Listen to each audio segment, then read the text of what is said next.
un phénomène.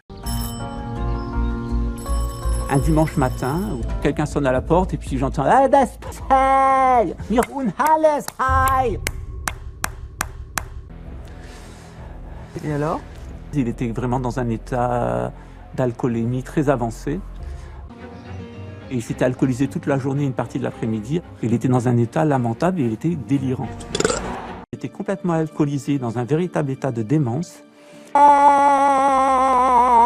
Et alors? En rentrant à la maison, il avait décidé qu'on irait au lit et je lui ai dit écoute, moi je ne fais pas l'amour avec quelqu'un qui sent l'alcool et qui est dans l'état où tu es et je ne veux pas ça maintenant. Et alors?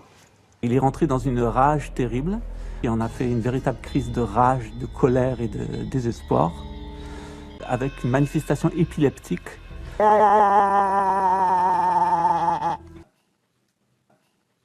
Et alors?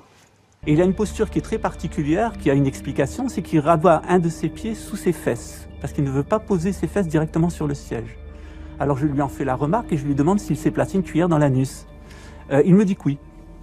Une simple cuillère. Intéressant. Et alors? Mais c'était une figure locale et il était arrivé au fur et à mesure des années à imposer son style. Donc un soir, en fait, il s'est jeté sur moi et je n'avais pas la force physique de le repousser parce qu'il faisait 1 mètre presque 90 et près de 110 kilos.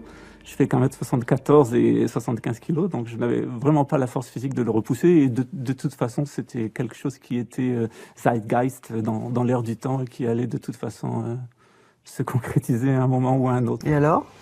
On avait envie d'avoir un rapport sexuel ensemble et de ne pas être entendu, ou en tout cas de ne pas faire chute. Et alors?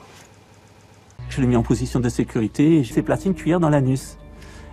C'est une simple cuillère. Flûter, dit Zauberflute, Mozart Zauberflute. Tout cela aurait-il un sens? Ça ne nous intéresse pas.